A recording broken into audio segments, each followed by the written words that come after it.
रामायण के आदर्श, सुंदर अनमोल विचार। जो व्यक्ति कार्य निश्चित है उसे छोड़कर जो कार्य अनिश्चित है उसके पीछे भागे तो वह व्यक्ति उसके हाथ में आया कार्य भी खो देता है। जो व्यक्ति किसी से भेदभाव नहीं करता और सबके साथ अच्छा व्यवहार करता है वह आदमी जीवन में खूब प्रगति करता है। ऐसे आदमी की हर इच्छा पूरी होती है। जो आपका कुमित्र है उन पर कभी भी विश्वास नहीं करना चाहिए और जो मित्र हैं उन पर कभी भी अंधविश्वास नहीं करना चाहिए। यदि जीवित रहेंगे तो सुख और आनंद की प्राप्ति कभी न कभी अवश्य होगी। जो व्यक्ति हमेशा रोना रोते हैं उन्हें जीवन में कभी सुख नहीं मिलता। दुख ऐसी वस्तु है जो ज्ञान और बल दोनों का विनाशक होता है। दुख से बड़ा कोई शत्रु नहीं होता।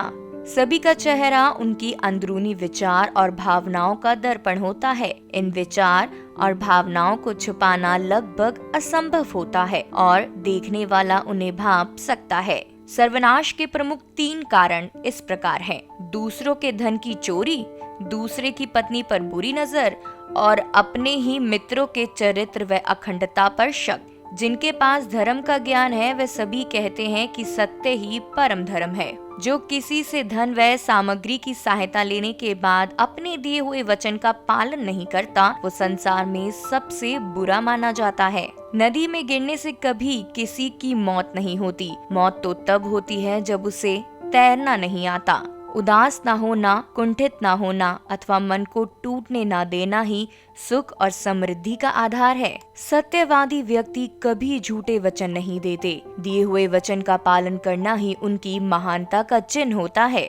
जननी और जन्मभूमि स्वर्ग से भी बढ़कर है। उदासी अत्यंत बुरी चीज होती है। हमें कभी भी अपने मस्तिष्क पर नियंत्रण उदासी के हाथ में नहीं देना चाहिए। उदासी एक व्यक्ति को उसी प्रकार मार डालती है जैसे कि एक क्रोधित सांप किसी बच्चे को। क्रोध हमारा शत्रु है और हमारे जीवन का अंत करने में समर्थ है। क्रोध हमारा ऐसा शत्रु है जिसका चेहरा हमारे मित्र जैसा लगता है। क्रोध एक तलवार की तेज धार की भांति है जो हमारा सब कुछ नष्ट कर सकता है। किसी भी नेक उद्देश्य की प्राप्ति के लिए निम्नलिखित गुणों का होना आवश्यक है: उदास व दुखी न होना, अपने कर्तव्यों का पालन करने की क्षमता अथवा कठिनाइयों का बलपूर्वक सामना करने की क्षमता। चरित्रहीन व्यक्ति की मित्रता उस पानी की बूंद की भांति होती है जो कमल के फूल की पत्ती पर होते हुए भी उस पर चिपक नहीं सकती। जो अपनों को छोड़कर दुश्मन के बीच चला जाता है उसी के अपने पुराने साथी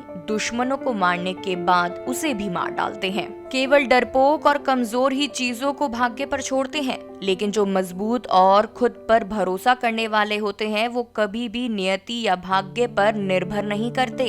उत्साहहीन, निर्बल व दुख में डूबा हुआ व्यक्ति कोई अच्छा कार्य कर ही नहीं सकता, अतः वह धीरे धीरे दुखों की गहराइयों में डूब जाता है। अपने जीवन का अंत कर देने में कोई अच्छाई नहीं होती। सुख और आनंद का रास्ता जीवन से ही निकलता है।